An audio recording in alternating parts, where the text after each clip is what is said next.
Hello, I'm Jerica, also known as True as Blue, and we are here at Art Sparks Conversations. And I have my first guest, and I'm going to allow her to introduce herself. So, can you please do that? My name is Rhatia Renee of rhatiarenee.com. There you have it. So, we're going to get right into it. I have a couple of questions for her. However, this is going to be very casual, so I don't want to make you nervous. I'm already nervous. Too late. I won't. I'm nervous too. I'll be honest. But tell us a little bit about yourself. Well, I am a former photographer, videographer, animator. I'm pretty much a jack of all trades as far as the digital arts. And that's been over the past 20 years. Here now, I am a content creator, and I'm here at school to become a TV presenter. So I've become more and more comfortable with being in front of camera, and now would like to be the talent, which is different for me. I've been behind the scenes doing production for many, many years, and now I want to be in front of you guys. So how did that start? How did you get inspired to even land into this world? Oh gosh. This goes all the way back to when I was a little kid. I wanted to be an actress.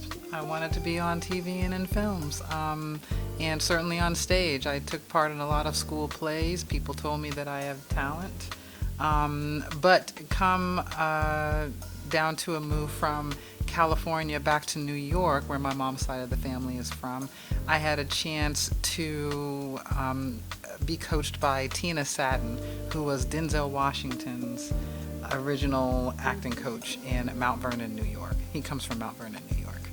But I was there with a bunch of adults. They agreed. I come from humble beginnings. I did not have much money. She agreed to take me on as a free student.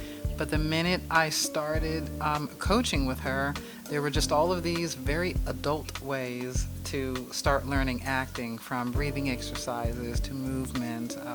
I was 10 years old. I was there with a lot of adults, all who wanted to be the next Denzel Washington. It instantly became not fun. It was no longer putting myself in someone else's shoes and pretending or finding yourself through another character. It was straight up traditional acting training, and so I immediately fell kind of out of love with it. And I think my mom was happy. She wanted me to be a doctor or a lawyer anyway. The typical roles, right? So, but yeah, I sort of dropped out of it, and then, really over the years, I had just been sort of taught that maybe a creative career wasn't the way to go, wasn't the way to make money and establish myself. But no matter what I did through the years, it always came back to being creative. Even when I got into computers, it was digital arts.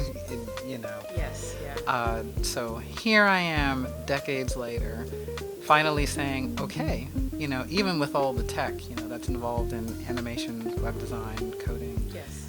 Here I am saying, all right, I want to be fully creative again with my body, my voice, my face, back to acting. So all the way back to acting. Taking you back to that little kid, how old were you? You would say more or less? When I wanted to go into for real actors training and dropped out, 10. Okay, so take me back to 10 years old.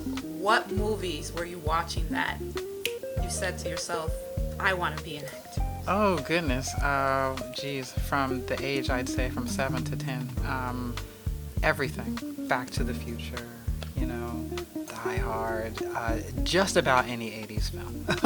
Just about any 80s film, and of course we're talking Steven Spielberg, E.T., anything that I could just lose my imagination. E.T., Ghostbusters, really anything, you name it. That was, the time where I still loved watching long-form movies. Yes, I agree. And anything with special effects, weird science. Yeah, I love that one. Space Camp, the film, which inspired me to go to Space Camp with my family in Huntsville, Alabama, a few years ago. Yes. Lost Boys, my goodness. Just about anything with special effects I loved. So, yeah. Yeah, I can tell you about me as a kid. My mom didn't pay for cable a lot, so I didn't get to watch a lot of movies. I saw some, but there was times where I would go to school and people would talk about, oh, did you see this? And I'm like in the circle pretending, like nodding my head, and I'm like have no clue of what they were talking about. So there's a lot of movies that I have to catch up on, I'll be honest. Yes. Well, tell me which ones you think you'd want to watch, and I will have suggestions. Sounds good. Sounds good. Now, you mentioned, that your parents wanted you to do doctor and all these other things. So, how did they take your persistence in wanting to do what you wanted to do? My goodness, I was not persistent. Going back to, them making the decision that I was going to go more into business or law or medicine, my grandfather, on my mother's side, was a jazz musician. He played the trumpet, and he traveled and toured around with Duke Ellington for years. This was way before I was born, of course. Cut to him later in life, and he didn't have much money. We did not have a lot of money as a family, so I think that went to teaching my mom that no matter how creative you are, no matter how talented you are, you could end up kind of destitute. And I have learned this later on in life as I've gone into my own creative endeavors, being a photographer. And, you can make the greatest art, but you must know how to sell. You must know something about business. So one of the reasons I'm going into what I'm going into is because no matter what I did, I just kept going into something creative. It just ended up rolling itself into visual design, sound design. Multimedia designer is really what I spent the first 20 years doing in my professional career.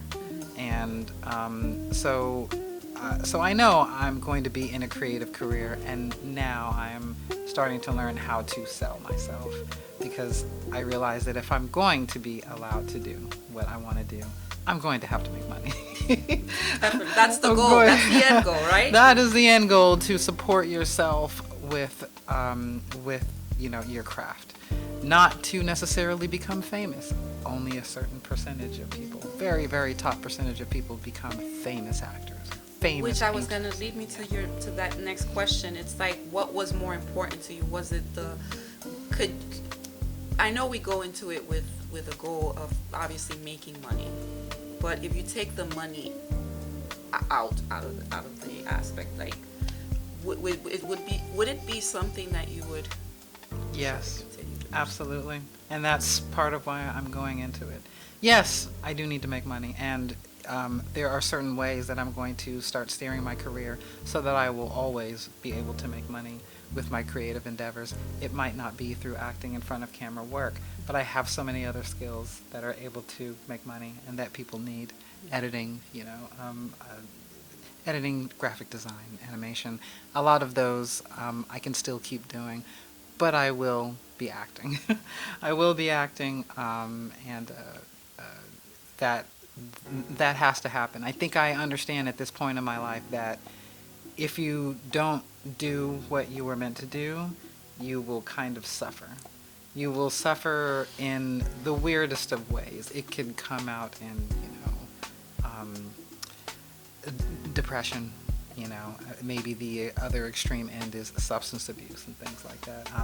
I overate for quite a bit of time, not really understanding why I did that. And part of it is because I was supposed to be doing something that I simply wasn't doing. I was supposed to be expressing my ways that I wasn't really allowing myself to do. So now is the time to get back into that.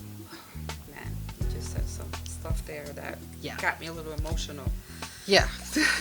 So, how do you handle constructive criticism?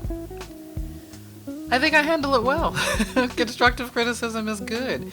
Being insulted is not good. There's a difference. I think we can all feel what that difference is. I've had to take a lot of criticism over the years. And, when you are in the creative industry, someone will tell you when something is just not working for them. Namely clients. They will simply, that's not working for me. But I've always really appreciated when bosses, especially people that are simply more experienced than me at what I'm trying to do, criticize my work to get me to do just a better job. So we all need constructive criticism. Right. It's even if it's a little harsh, it's better to know the truth so that you can improve. Right. But it's funny because it's like we need it, right, to improve, to push us, right? But not all criticism is correct. Right. Not all of it is correct. Right. And really, you have to know what to take in and what to leave off. Right. Yeah. Right. So, like, what tips would you tell someone, right, that's a creative, that is allowing those negative criticisms get in the way of even putting a stop for them to be able to put stuff out, right? Because they're like, you know what, I've received a lot of negative criticism. Maybe I'm just not good enough. I'm going to give it all up. So what tips would you give that person? Keep going. Keep creating. You're going to make so many mistakes. You might as well get them over with fast. You might as well fail forward. Right. Keep creating.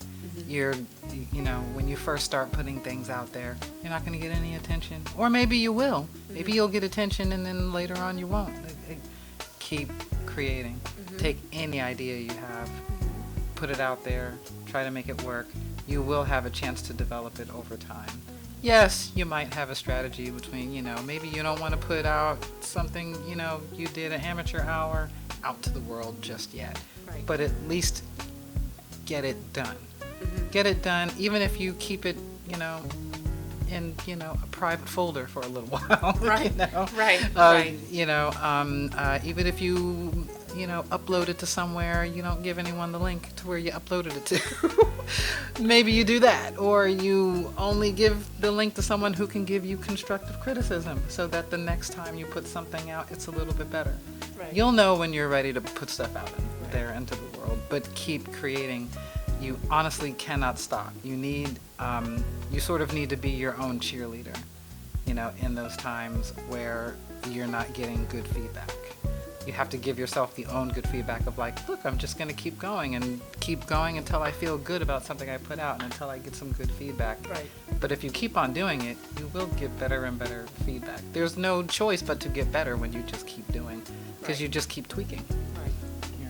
Right. I have a different thought on that, and I'll tell you why. Because I was having a conversation with my sister and I was telling her about the content that I put out on my TikTok and stuff. I told her, I was like, maybe my content is not for this generation. And the reason I say that is because today's generation has gone back to old stuff and made it popular again.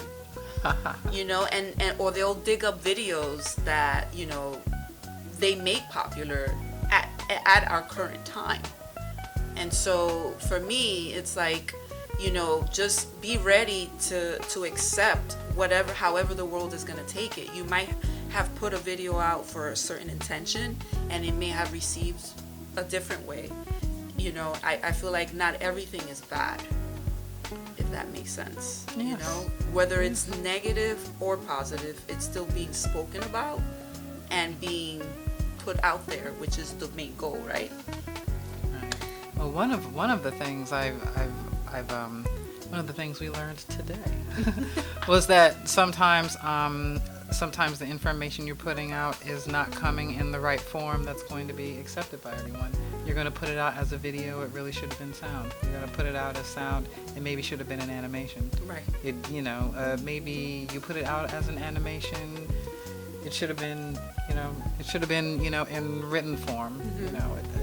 There's all sorts of kind of trending ways that certain information is being taken in. It does make sense to take an idea that you have and put it out there in different ways at different times and actually test what is going to resonate with people.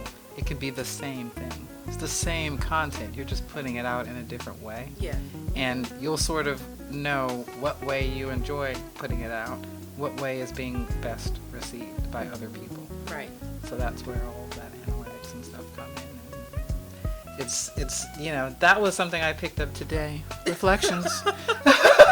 Reflections. That was something I picked up today that was really meaningful. It's like, oh, when I keep saying like, well, I did a piece of content, it wasn't that well received, I didn't get too many likes, but I already put it out there. It's like, actually, you could put it out again. You could put it out in a different way and see if that doesn't get a different reaction. Exactly. And really, you should just never run out of Different platforms. Yeah, different platforms, different, in different ways. See what catches. See what catches. Right. Right. It's like you can just keep doing that over and over again. Right. So really, there should just be no reason to run out of content, really, ever. So what do you think about this quote that I made up? I said, if you don't put yourself out there, you deprive the world of seeing greatness. I absolutely agree with that. I mean, I would even not say greatness. I would say you deprive the world of you. And something like you're putting information out there in only the way you can put it. And that's what I find that's great about the democratization of kind of entertainment and content, and the fact that you don't have to just depend on these big networks anymore and have the gatekeepers go, no, you're not good enough. You can actually just start up a YouTube channel, start up a TikTok channel, and there you are. Mm-hmm.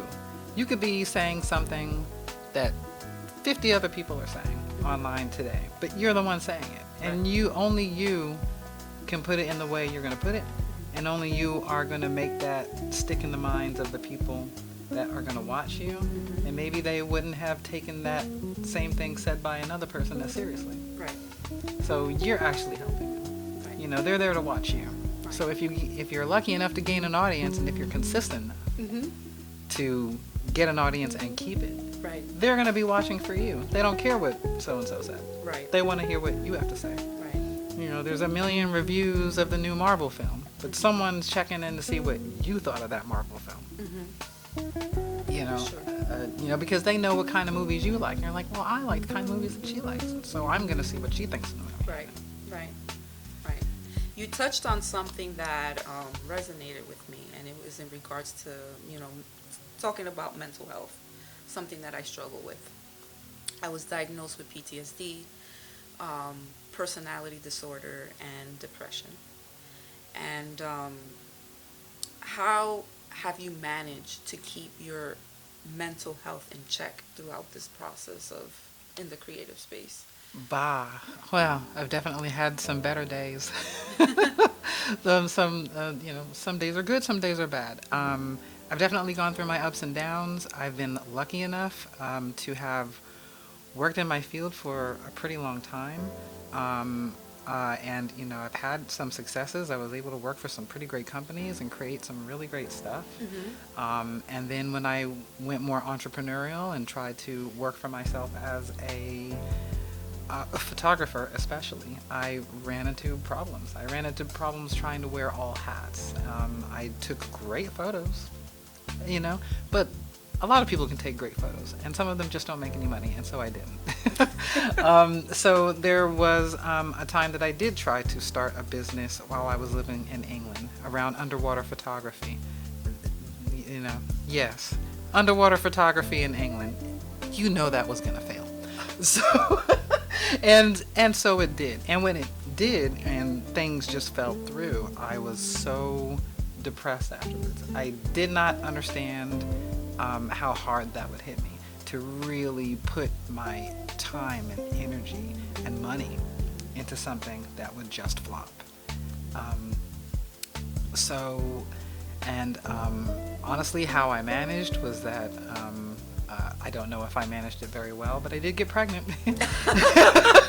I got pregnant, and then it was time to move from England back to America because it was simply just time. And, my mother was sick, and she passed away during that time as well. And there was just so much more to, pay attention to it. So mourning my mom, celebrating the birth of my child, and still sort of reeling from that failed business and feeling like a failure and like I should just not maybe be a creative anymore, but not really knowing what else to go into. And really there's nothing else to go into. I'm always going to be a creative. I just had to sort of enter it from another angle. Yeah. That was all a lot to deal with. And it just takes time. Maybe a bit of therapy. I got therapy for other things other than, creative industry ups and downs. There were, like I said, personal issues. Yes. But how to, take care of all that so that you can get back to being creative was a process and a struggle. I'm going through personal issues now. But that was part of what allowed me to say, like, okay, and I'm going back into front of camera and acting again. That's what helped that come full circle. It's like, I really don't have anything else. Right. There's really no reason to keep putting it off and trying to find something else to do. I think I understand that either I'm going to go into this or I'm going to die. There you have it, right? Like, Yeah. There's just a point of like, well, is it time to go back to school?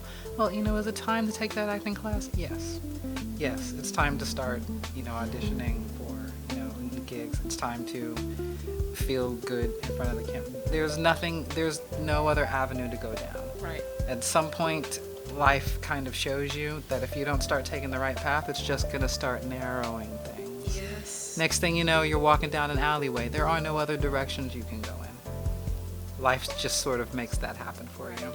And you have to be able to pay attention to that, and you can't keep breaking off into, oh, I think I'm going to go and do something safer. Nope, there's really only one path to go down now. It's true.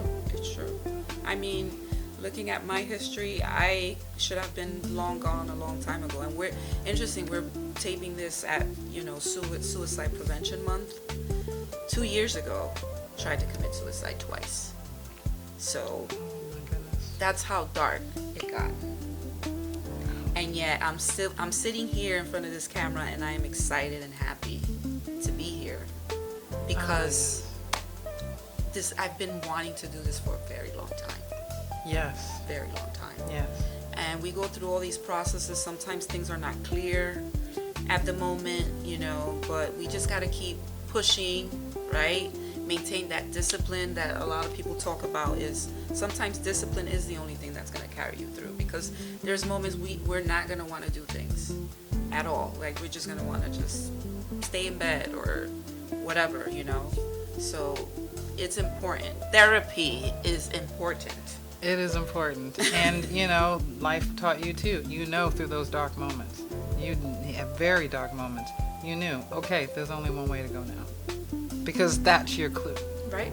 That's your clue. It's like, hey, you only have, like there's only this. You might as well go after. Because the alternative is... There's this woman I follow. Her name's Rhatia. And shameless plug, she has a podcast called Cositas Mommy Never Told Me. Because we zillennials have, it's in the Spanish culture. Our parents don't teach us certain things because they didn't know, or the topics became taboo and stuff like that. And one of the things that resonated with her, because she has like a very direct approach of expressing herself, which I love direct people. But she said, no one's gonna save you. No one's gonna save you. And it's true. Yourself. And I tell my kids this all the time. I'm like, you see my life experiences. How many people are knocking at my door telling me, hey, you gotta shower. Hey, you gotta go brush your teeth. Hey, you gotta cook. Hey, you gotta pay the rent. There's no one here knocking at my door. So at the end of the day, there's no say. You have to be able to pull yourself out of that hole so that people can see you, and then eventually, maybe by the grace of God, someone's gonna do a helping hand. But you have to help yourself first to meet someone halfway, right? Absolutely. Yes. So I don't want to get too emotional on this topic, but describe your dream project. Oh my goodness. Dream project. I'd have to say anything that involved me in front of the camera. My dream project, and this is pretty far away, it would probably be me acting on a show, on a television show or movie. So more than just presenting. I want to start with presenting. Okay. But I would like to eventually become an actor. Okay. And that doesn't have to be in a TV show or a movie. Could be Tubi? just skits. I'm just It could be Tubi. It could be Reels. What is it called? Reels? It's like, there's so many of them now. Oh yeah, they There's come so up and many they of them. always get me, but then they're like, you gotta pay. I'm like, I'm not paying, sorry. Yeah. See, one of them got me, and now I'm paying. And it's cheesy as hell, but I don't care. I I'm know, like, I I'm love watching. It's like a little soap opera. Yes. Yeah, one episode after that. Yeah. So I do eventually want to go into that, and that would be the dream. I really honestly promised myself, like in going through all of this, I'm like, if I get one tampon commercial, I've made it. I would just consider myself a success. It's like White tampons. super. I was just thinking, like, what kind of acting, gig, like, what would make me feel like after all of these years, I have finally done something as far as like acting or being on TV or anything. Right. A commercial, and it could be for Pine Sol, and it could be for tampons. It doesn't even matter what it is. Right. Doesn't even matter. It's like ultra wide, like I'm more intentional when it comes to who I want to work with. I want to work with Ann Taylor. Hopefully. Ann Taylor. Nike, but Nike might slip me up because there's a lot of new apparel companies that are coming up. So, but Ann Taylor for sure is one of my dream. I love their clothes ever since I was a teenager. I love their clothes. And I have one more dream project that keeps being, it's a recent dream, and that is to make a movie. That is to make a movie. And one in particular, which I won't say. It's a secret. Genre? It's one that helped me name my daughter. Comedy or? It would actually be a live action adaptation of a cartoon series that used to be on the air. And I named my daughter after the star character. And I, over the years, it's been off the air for I'm old, for plenty of years. But I keep thinking of what actor I would slip into this role and that role and that role.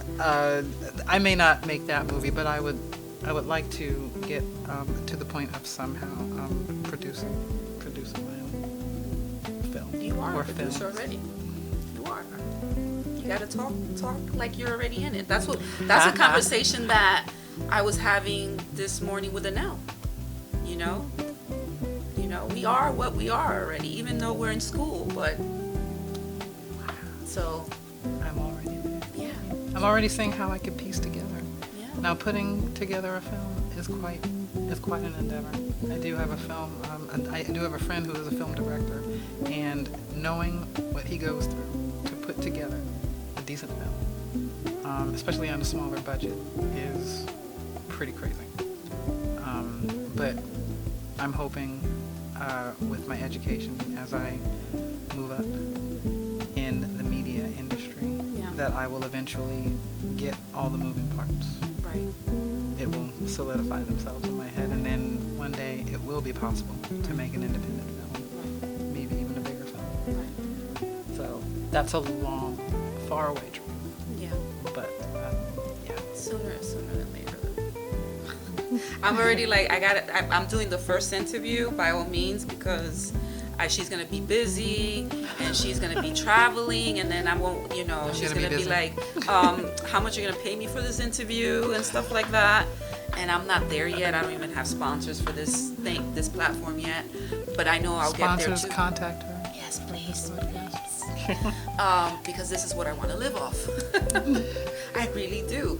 And people criticize it because they're like, oh, it's so easy. But coming into school and seeing all the work, I'm learning things that I'm really honestly not interested in. I'm not interested in editing. I want to be able to provide that to someone. I'm not interested in learning the art. there's people out there that are trained professionals that can help me out and become part of my team, and I could just sit here all day and sit and look and be pretty. But Hey, that's the truth, right? And you can't do everything, so you're gonna have to put together a team anyway, a production team. my dream involves something bigger than me. It involves people that don't even realize that they're involved in it. I just can't tell them yet because nothing's happening yet, right?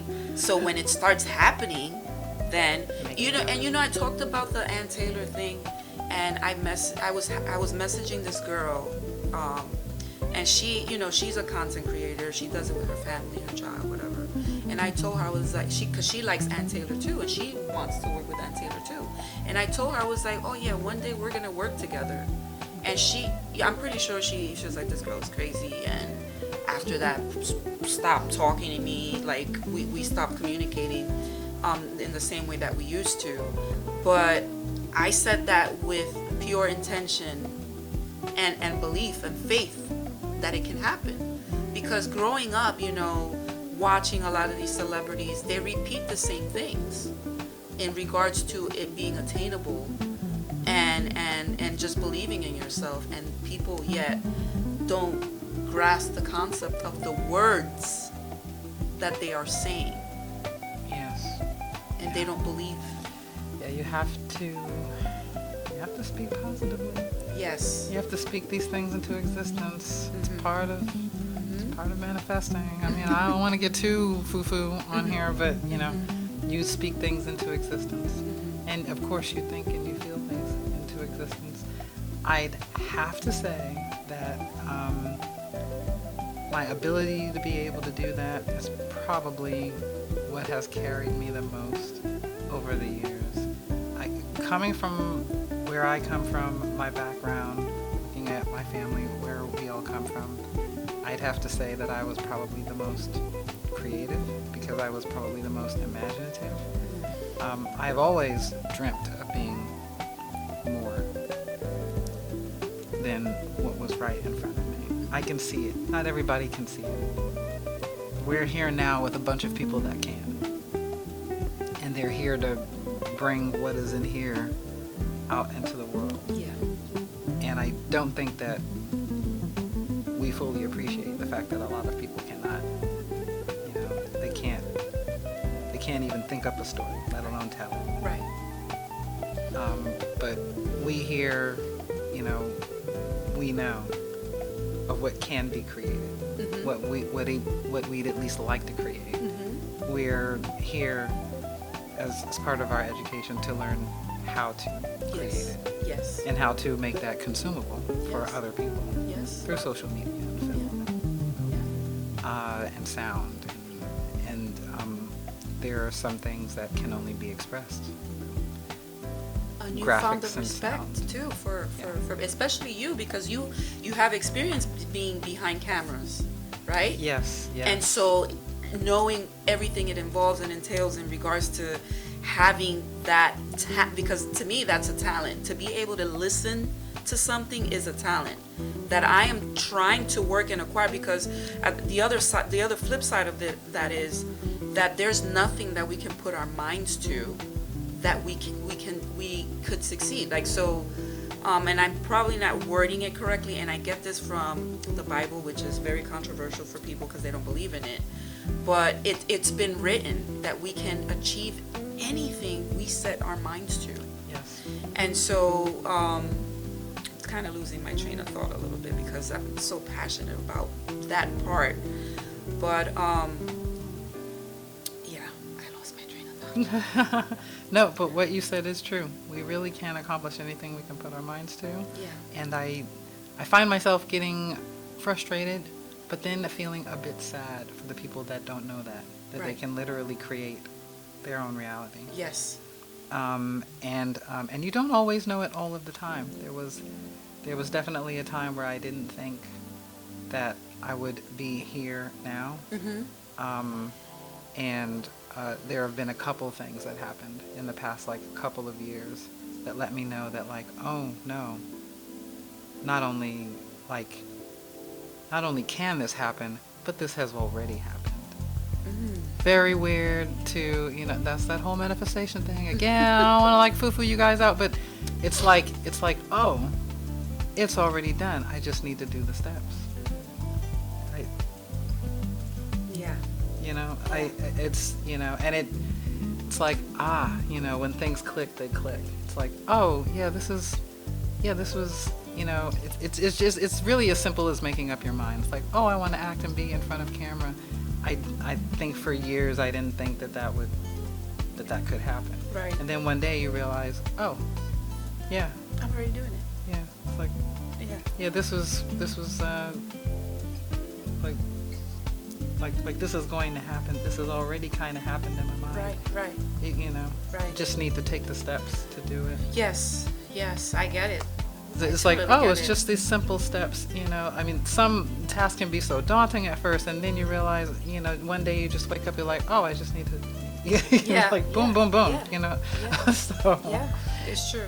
And yes, it does take the steps. It does take you absolutely doing it. But when you Action. realize that it just takes the action and that it will be done, and that maybe it won't be done to the best of your abilities, but then you do it again, it's a little bit better. And you do it 3 years later, it's Right. even better. It's, it's done. I think, I don't want to go too much on this, but I think losing weight taught me that.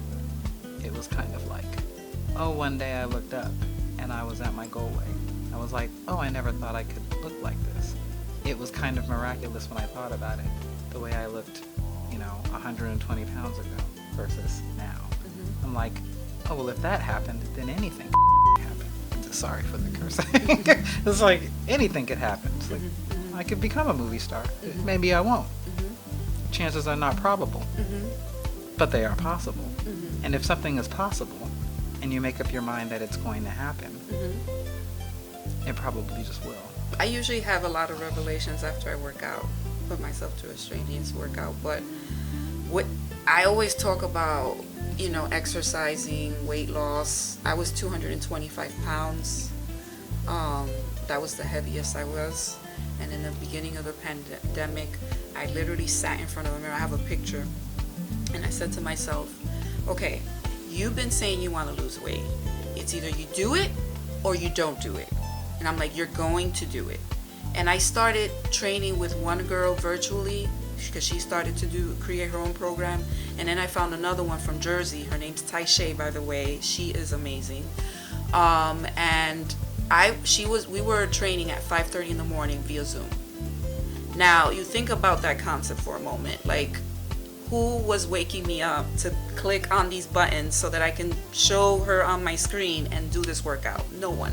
It was my will, my determination to get it done. I was focused. I was laser focused. I wanted to get it done. And there was what I loved about her so much is the way her approach and how she spoke to me. And she's told me, she said, Jerica, as long as you stick to it, you're going to achieve the goal. Yeah. You just have to stick it through. And there was times I would eat bad and I would drink soda, but I would still continue. Like I didn't allow those things to stop me in getting it through. And eventually the weight started coming off. Yep. And I feel like it's the same thing with your endeavor in whatever you want to do in life. Because you just take the steps. Right. It's just like, it's one thing to realize that, if you just keep doing it, you'll get there. And then it's another thing to wake up one morning and go like, I'm already there. Like, I'm basically already there. Like, yeah, I'm taking the steps, but I understand that if I just keep doing the things that I'm doing, that I'm going to lose. So basically, I'm already there. Right. It's right. It's like the next step. Right. Yeah. And then it's like, and you learn to appreciate the process so much more by taking those steps than perhaps running or running is good too, but people want to take shortcuts. No, just enjoy the ride because it's only going to be a matter of time before you're at your goal anyway. Right. And if you try to do it fast, you could trip yourself up, injure yourself, So, learning how to be more patient with yourself, that's kind of a thing too. I have a lot to learn. I have a lot to learn in this industry. I have a lot of pounding the pavement to do. I have a lot of paying my dues to do. I understand that. and I'm 47, so I'm kind of like, Which you don't but look there are crazy. just Yeah. no shortcuts. There are no shortcuts, so No, there's so what? not. There's not. So you might as well just enjoy it. Yeah. Enjoy the ride. And I feel, I feel like, okay, and that's one of the things that prompted me to do what I finally have always wanted to do now, whether I knew it or not. It's like, oh, I can enjoy the ride because I'm doing something I enjoy. Right. So the fact that I'm not doing it perfectly or that well, or I'm not hireable for this company or that company right now, it's like, well, I'm going to enjoy continuing to develop myself and work on my craft because I love my craft. Right.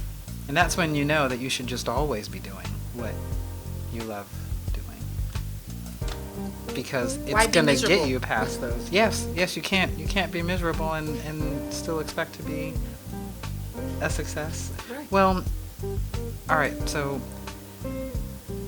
you might be a success, or what other people deem as a success. You might make money at something, but you will be miserable. Okay. And that misery will cause you pain. It will cause depression. It will come out in other ways. It will always come out. There's no way that you can live not doing the thing that you were meant to do and that you love to do. Right. There's no way. Your body and your mind is not going to let you. Well, I think that going through the difficult processes step by step also trains your mind in regards to the process.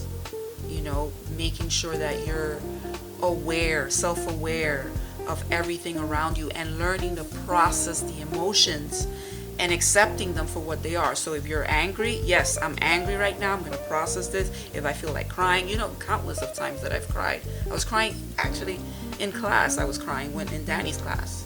Well, I'm like, wiping the tears, and then eventually I'm like, okay, I gotta turn that off now. And because I'm getting into an industry that's tough, right? That they're gonna expect for you to just perform, right? No one's gonna care about your emotions. No one's gonna care about the tough times that you're dealing with. We need you to perform because we have a project to create and we wanna, right? But you still have to look after yourself. Yeah. You still have to look after yourself because if you don't process your emotions for whatever you're going through, you won't be able to come to the table ready to help anyone out. Right. So, yeah, I get that this is a tough industry. Life is tough.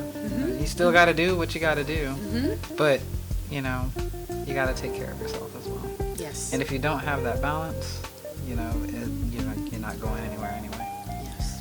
So, it's like I said, always the misery, is going to come out.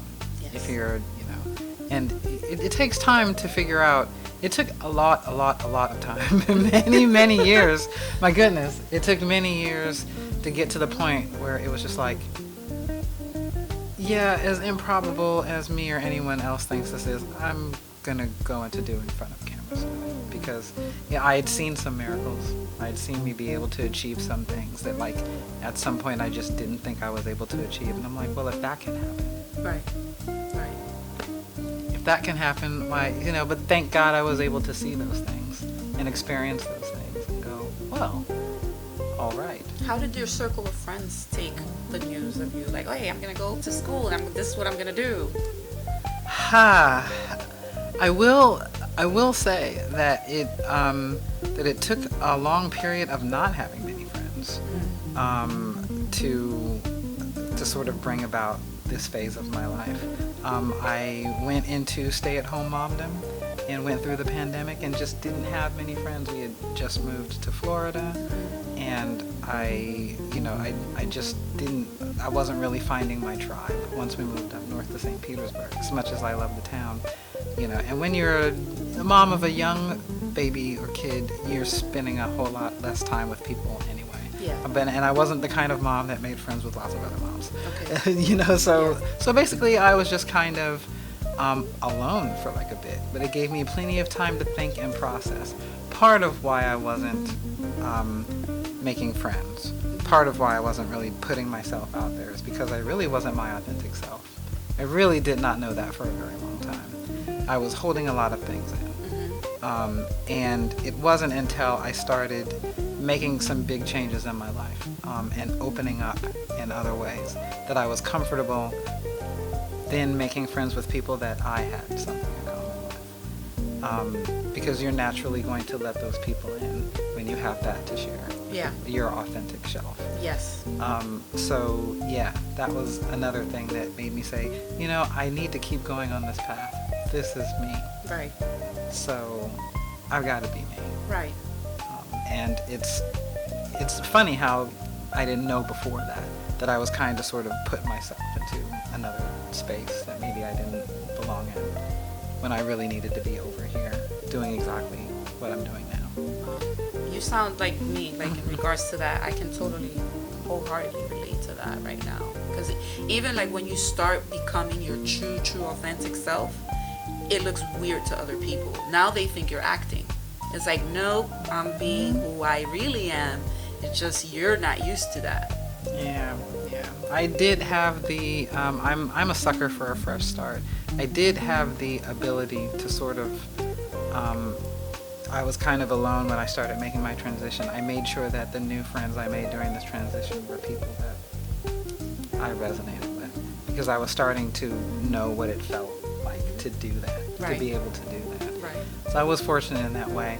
And honestly, for a lot of other people, I'm just not that visible anymore.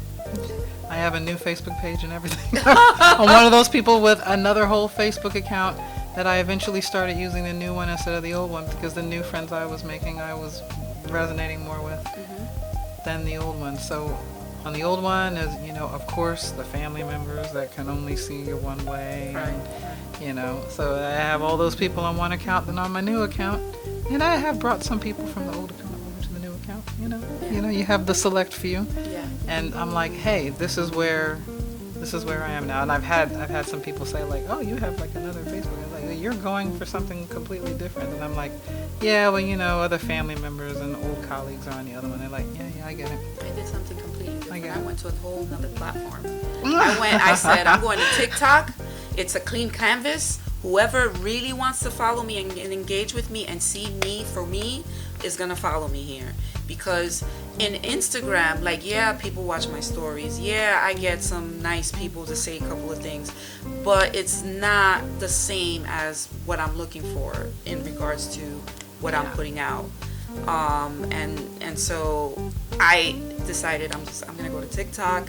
It's a blank canvas, a great way for me to start. I've had some people from my Instagram go to my TikTok and follow me, or people, like I even turn off the profile view, because you can turn it on and off, and it'll show you who can see your profile, which by the way affects people's algorithms. If you didn't know, you go to someone's TikTok page and you're going through their stuff. That's why it's good to watch it from the FYP standpoint. But I would see those people go and look but not follow, and I'm attributing it to, they're just being nosy. They're just trying to see something there, and whatever they're critiquing, which I really don't care about, because that's for them to entertain themselves with, is what they're doing. So I totally get that. Sometimes you got to separate yourself from people. My thing is attracting fake people, because now you're at a level of success, and now all of a sudden they just want to come into your world all of a sudden. Hey, oh yeah, you remember when we were, it's like, where were you when I needed you? Yeah.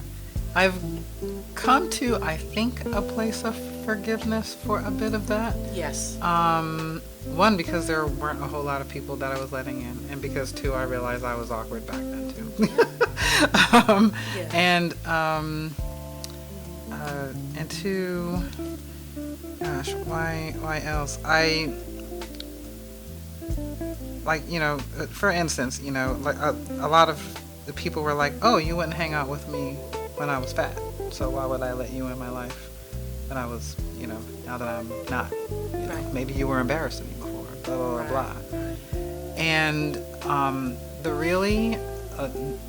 way I've come to a place of forgiveness with that was really to forgive myself and say, like, well, I wasn't necessarily my real self back then anyway. And when I was very obese, I was eating a lot of my issues. It took me a lot of years to connect emotional eating to anything that I was going through. I'm like, okay, I understand how maybe you didn't want to hang out with me back then, because it was clearly physically manifested what I was going through. And you wouldn't necessarily hang out with someone that's got the flu. Right. Okay. You don't want to be hugged up with them. But in the same way, they get to choose that they didn't have to hang out with me back then, which is their choice. Right. Right. I get to choose who I hang out with now. Yes. And either it's going to be them, or we didn't establish any kind of real relationship, or a very healthy relationship anyway. And it's not even, whether you were nice to me back then or not. Like, who cares? It's really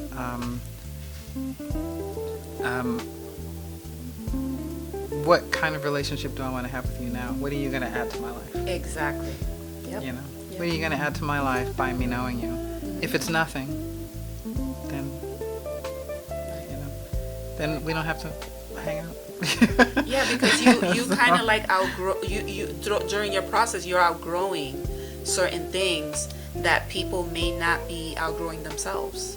Yeah. Right? One of them for me that I can't stand is talking and gossiping about people, or complaining about people. To me, it's like, okay, so did you speak to them about it? Did you communicate with them about it, of how they're making you feel, or are you coming to a conflict resolution of any sort? Because if not, then you're just sitting there and complaining about it, and nothing's being done about it. Yeah, and it's one of those things of just like, well, choose who you hang out with. Like, first of all, you want to realize why that person bothers you so much. Exactly. That's so the root. being introspective about that is like really powerful. Like, why does this person bother me? And if you figure that it's them, hopefully you have the choice to simply not hang out with them. Or you're gonna have to bring yourself to saying something or I have an experience to share. Oh my gosh, share it. I was jealous of this girl because, and I told her, I literally, it's a girl that I followed on social media, and she was always so happy and smiling, and I was like, why are you smiling? I'm like, no, I was like, I noticed what I noticed, that I was becoming jealous because I couldn't understand how she was so happy. And this was in the process of me losing weight and working out and everything. And I called her and I told her, I was like, I'm jealous because I'm trying to figure out. I was like, is this fake or is this really you? And then that's when I knew that I was the issue, because I wanted to be that happy, but I didn't know how to do it.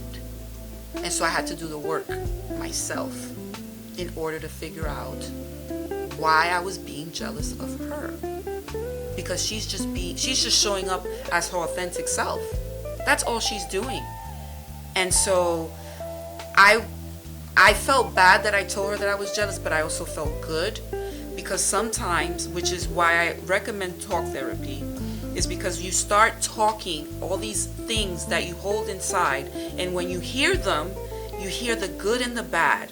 And when you hear the bad, it sounds bad, but it's like a shock to yourself, because you're like, wait a minute, like, this sounds bad. I don't want to feel this way, right? I don't want to be jealous. I don't want to hate.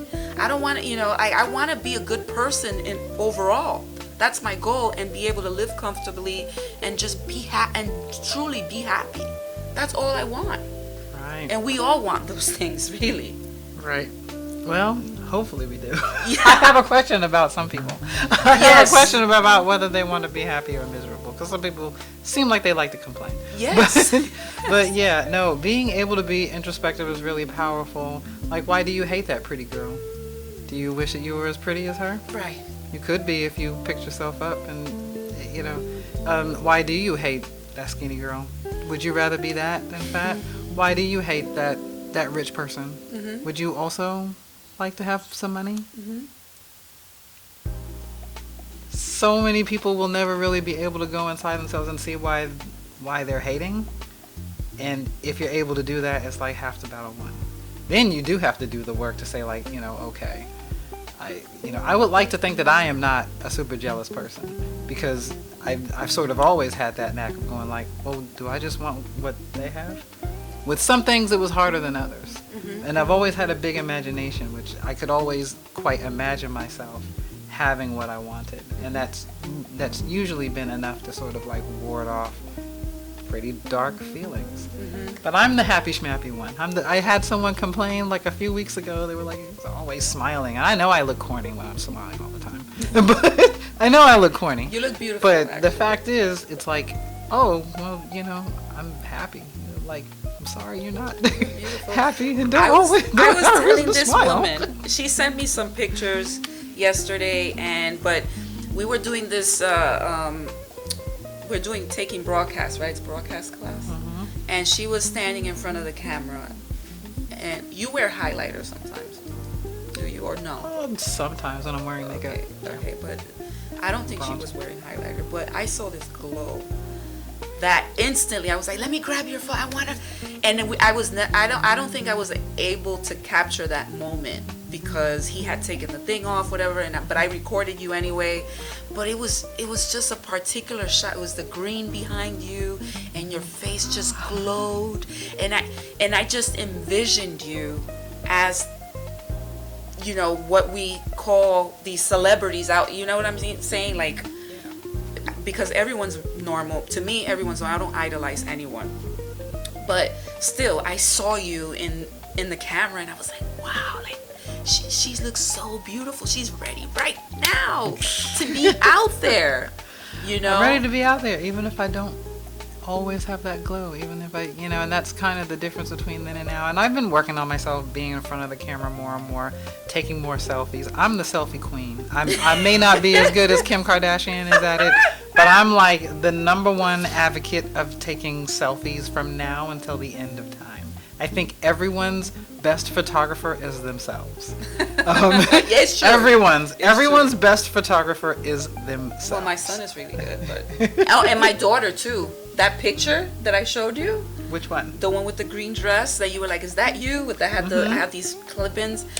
My daughter took that picture. Wow. She was like, she was like, hold up, and then I moved, and she was like, no, she had the vision for the picture somehow, because she was like, you moved, and I was like, okay, wait, let me get back. Whatever your vision, let me let you get it right now. And I actually put it as my profile picture because I love it so much. Oh, So my baby, 18-year-old, I love her so much. all the hairs. Yeah, I actually I look at my daughter and I'm like, how did I have this beautiful girl? Because being so hard on me, like thinking I'm not pretty and stuff, my hair, all that stuff, and I look at her and I'm like, how does it feel to have my dream hair? And she's like, Ma, your hair is beautiful too. But I'm like, I look at her so beautiful, and I'm like, I created this masterpiece of a child. I'm like, oh my God. I think about that with my daughter all the time. Two negatives make a positive. It's what we say. Like, two negatives make a positive. And then I did a TikTok once, and I said, it was along the lines like, I must not be that ugly because I created two beautiful children. Oh man, it's like wow, you're a mom, and like you're looking at it like, how did that happen? You were inside my belly. She's really tired of me saying that. It's like, you were once inside my belly. She is gorgeous. Her daughter is gorgeous, actually. I saw her picture. She is beautiful. She's beautiful, and she's got a beautiful heart and soul. And when she's being good, she's really, really good. When she's being good, and she can get anything she wants, especially out of her dad. Oh my gosh. I was like, that's that beauty girl. That's that glow. But yeah, she is a lovely, lovely thing. And yeah, it's being a mom too. It makes you look at yourself in the mirror like, I have to be an example. I have to be going for, like, what's the use of telling a child you should go for all your dreams and then you're afraid to do it? Exactly. Or even if you're afraid, be afraid and still not demonstrating with the actions do it. Yeah. of your words, I'm a big believer, your words have to match your actions, because eventually, like, kids have this ability to see the truth for what it is. Oh, yeah. The older we get, the more we overcomplicate it. I actually have learned more from my children and younger generation than some of the older ones, Yeah. to be honest. Yeah. Because of the younger generation is why I'm sitting in front of this camera. They look at things in just a different, simpler way. They're Yes. not overcomplicating things or not overthinking things. They can clearly look at something and give it a few seconds. They're like, I know what I'm looking at. And like you just have to understand this about kids. Really, I mean, if you have the wherewithal to do it, you think about yourself. Yes. When you're young, you're just able to pick up on things. Shout out you to knew all what was my going Gen on. Zs and all, what is it, Alpha? I believe it's alpha now. Yeah. So yeah, Gen Zs and Generation Alphas. Alpha. I love you guys so much. You guys were brought at the perfect timing, and I appreciate all of y'all. Ooh, this world is messed up. I'm sorry. We're sorry. We're You all guys sorry. are amazing. You guys are amazing. I am a perfect example of what not to do so that you can be better than me, is what I always say. I want to always end this show with something that's coming from you, from the heart, to inspire someone that is struggling mentally. Because I really feel like a lot of creatives are the ones that struggle with the mental health the most. That's just my personal opinion. Maybe I'm biased because I suffer from mental health, but it's like a lot of creativity comes from the brain. So, that's why I feel that way. But what inspiration can you give someone today that they can take away? Oh, goodness. I will say, that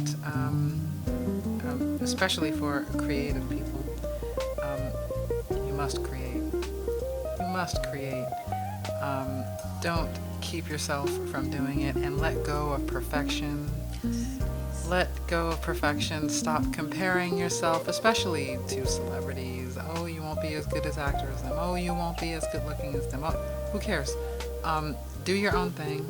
Create. Do it on a smaller scale. That's probably the only choice you have anyway. But don't not create, because these ideas and feelings that you have inside must come out, and it is the creative person's obligation to let that come out in any creative and artistic way imaginable. If you don't, it seeps out on its own, and it's deformed when it comes out. And like I said, it does come out in frustration and depression. It does drive you to do things that might be unhealthy, because the only way to get those creative juices out are through some other means. You want to have a healthy way to express yourself, and I don't care if that's through painting or acting or music. I actually just brought myself a guitar. I brought myself a guitar last night. I'm going to start taking official lessons next week. Mind you, she says she's 47, guys. And 47. It doesn't matter what age you are, really. It's one thing to hear that, someone's been, acting in the movie since they were 3. Well, if you're 43 when you start, let it be 43. There's nothing stopping you. At the very least, you will have a great creative hobby. And at the most, you could maybe have a great creative career. Very, very few people are able to really support themselves and have a great lifestyle, on their craft. But if you are one of the few, amazing. I bought a guitar. I don't plan on being some award-winning guitarist and going out on tour with a band anytime soon. I got it for creative expression through music. That's why I got it. So. I like to sing. I'm not the best singer, but I go out there to the fields and by the Venetian Causeway and I sing. I put my headphones on so I don't hear myself singing. But whoever's hearing me and wants to even laugh at my voice, I did something good because I made you laugh. So yeah, exactly. And if there's only one person that's like Lady Gaga said it. Happy. And I told it to Rob from Tap 42. I told him, I said, you know, if there's one person out of 99 people that believe, that's all you need That's to all. impact one person. Yes. You've changed something. You've Yes. done something. So I'm on social media. I've got 3 followers. I don't so care. what is your I social media? love those 3 followers. What is your social Right, media? 1 Where do you want people to follow you? I am RC Murphy on Facebook. I do produce actually a lot of content for Facebook, and I am on Instagram as Cali Gal Travels because I love to travel. I love to travel and go to new places and do cool things in those cool places. I cannot wait until RhatiaRenee.com becomes a thing, and That's in the cusp. yeah. I will be creating a blog sort of following my journey with going back to school at this age, the tender young age of 47. Oh, I love that. So are you going to put videos on YouTube? I am going to go back to YouTube, yes. Yes. And it's hard because I'm really into my short form portrait style videos now. You know, I really got a liking Yes. for that. But I am going to start creating some more real film like videos for YouTube again because that is really the platform that I belong on. Okay. Yeah. It just takes a lot of effort. Yeah, it does. YouTube is like, it takes a lot of effort. But I will be posting this on YouTube. So this one's actually going to be the first long form video on the platform. And guess how many followers I have there? 3. Woo! Oh my God! I came So up with yes. that number. So I've been your host, Jerica, aka True as Blue. Thank you for watching Arts Sparks Conversations, whether good or bad. Peace out. Peace.